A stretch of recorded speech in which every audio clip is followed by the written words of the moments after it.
If we in the House can continue to focus on the issues that really matter to most Texans and stay away from the divisive, harmful stuff, I think we'll have a good 30 days here. It depends on what you view as important, I guess. That was Texas House Speaker Joe Straus, a moderate Republican who seems to be in no mood to take on issues like the bathroom bill. State Senate tosses that political hot potato and others into the hands of the House of Representatives. And good morning to Texas Tribune reporter Alana Rocha, who is covering the special session. So the bathroom bill gets through the Senate, slightly modified, but basically the same bill that went through the regular session.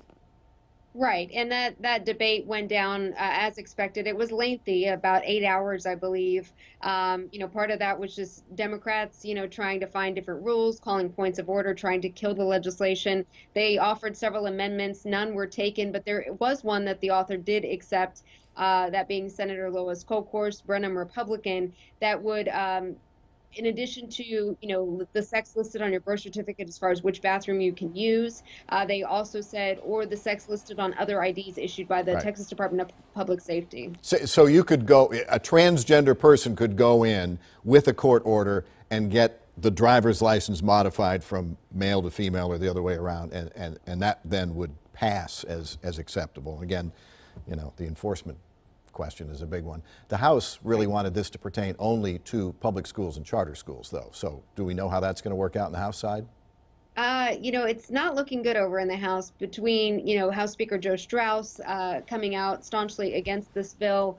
This week, we saw House State Affairs Committee Chairman Byron Cook, also a Republican. He penned an op-ed and he's made some different comments in the media saying that this is a distraction, that this is not the issue that we should be addressing. And, he's largely against it. So I don't know if that indicates he's going to slow play it as far as getting through his committee, but it doesn't look good for the bill over in the House. So the way that explain to the folks at home how that can work. If you're the Speaker of the House or you're that committee chairman, you accept the bill that was sent over from the other side of the Capitol by the Senate, and you do what with it?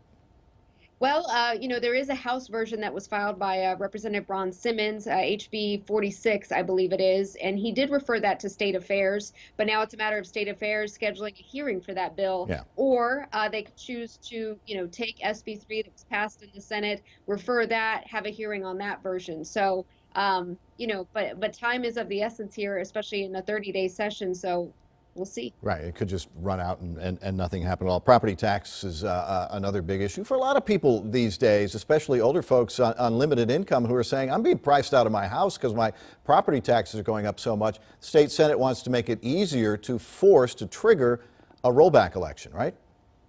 Right. And the House committee heard several hours of testimony this week on several different ways to approach that issue. Of course, the House has argued if we do school finance right, you look at your property tax bill, 60 to 70% of that is funding for schools. So they're arguing that the best property tax relief is just funding schools at an adequate level. Governor Greg Abbott pretty much hands off during the regular session, very hands-on, coming out with his 20-item agenda in the special session that's going on right now. We know he's running for re-election. He really doesn't have any credible opposition. Get inside his head, and what is the reason for being so active and involved this time when a month ago he wasn't? Well, at least logistically, he's the only one who can call a special session and add items to the call. So he's the guy to watch right now. The real interesting part of the session will get what the House does with all these measures that the governor put on the call that the Senate passed out. Will he, step in and, push to nudge some members to get this stuff going, especially when it comes to the bathroom bill? Alana, thanks very much. A link to the Texas Tribune and Alana Rocha's reporting on fox4news.com. Thanks very much.